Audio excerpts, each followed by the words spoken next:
அம்பாறை மாவட்டத்தில் 2,50,000 ஏக்கர் நிலப்பரப்பில் இம்முறை பெரும்போக நெற்செய்கை முன்னெடுக்கப்பட்டது. பொத்துவில் பிரதேசத்தின் பல பகுதிகளில் உள்ள விளைநிலங்கள் வெள்ளத்தில் மூழ்கியுள்ளன.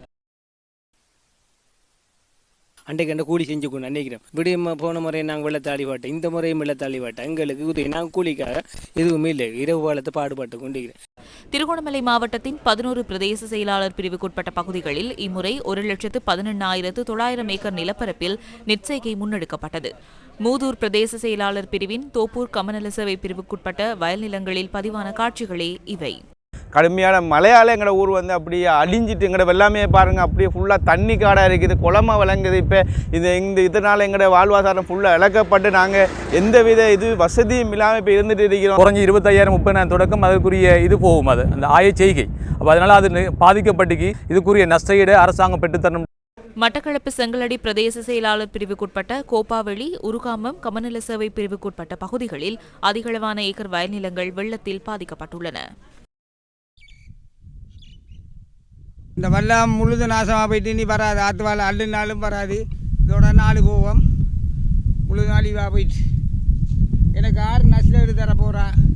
விவசாயிகள் என்பவர்கள் வெறுமே பணக்காரர்கள் அல்ல, தங்களுடைய அன்றாட தேவைக்காக ஒரு போகம் செய்கிற காணிகள் வருஷத்தில் ஒருக்கா தான் வெள்ளாமல் செய்கிற.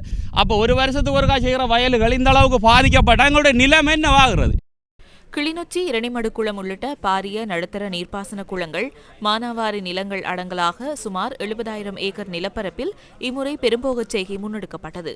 இம்முறை பெய்த கடும் மழையால் கண்டாவளை பிரதேச செயலாளர் பிரிவின் புளியம்பொக்கனை, கண்டாவளை கமநல சேவை பிரிவுக்குட்பட்ட பகுதிகளில் அதிகளவான வயல் நிலங்கள் வெள்ளத்தில் மூழ்கியுள்ளன. இது இரணிமடு குளத்துக்கு கீழே கிட்டத்தட்ட எங்களோட சேர்த்து ஒரு 12,000 ஏக்கருக்கு கூடுதலான நிலங்கள் இந்த அழிவை சந்திக்கக்கூடிய நிலையில் இருக்கிறது. அடுத்த வெள்ளம் வந்தால் இன்னும் பாதிக்க அது அழுகியே போயிடும். இப்போ முதல் கட்டம் ஒரு கணக்கில் அழிவு அடைஞ்சு கொண்டு போயிருக்க. கடந்த காலத்திலும் நிறைய அழிவுகள் வந்தாலும் கூட ஒதுக்கீடுகள் அழிவுகள் என்று சொல்லி கொடுத்ததுகள் இல்லை. முல்லைத்தீவு மாவட்டத்தின் 6 பிரதேச செயலாளர் பிரிவுகளில் இம்முறை 26,000 ஹெக்டேயர் நிலப்பரப்பில் முன்னெடுக்கப்பட்ட பெரும்போகச் செய்கையில் 27,950 ஏக்கருக்கும் அதிக வயல் நிலங்கள் வெள்ளத்தினால் பாதிக்கப்பட்டுள்ளன. புதுக்குடியிருப்பு கமநல சேவை பிரிவுக்குட்பட்ட மல்லிகைத்தீவு, கள்ளியடி வயல்வெளி பகுதிகளின் நிலைமையே இது. புடல பருவத்தில் நமது வயல்கள் இருந்த பருவத்தினால் எல்லாம் சாய்ந்து எல்லாம் நிலத்தோட சுரி கலர்ல எல்லாம் வெள்ளாமை எல்லாம் இருக்கின்றது. 100 ஏக்கர் கூடி நாங்கள் வட்டி எடுக்கலாம் என்ற பருவத்தில் இல்லை.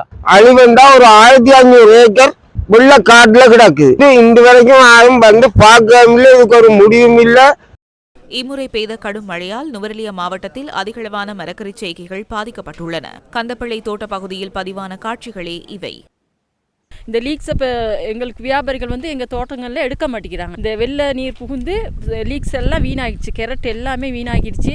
இந்த மரக்கறிலாம் பாருங்கள், மண்ணோட மண்ணாக ஆயிடுச்சு. இதிலேருந்து எங்களுக்கு ஒரு செலவு தான் அதிகம், ஆனால் வரவு ஒன்றுமே இல்லை.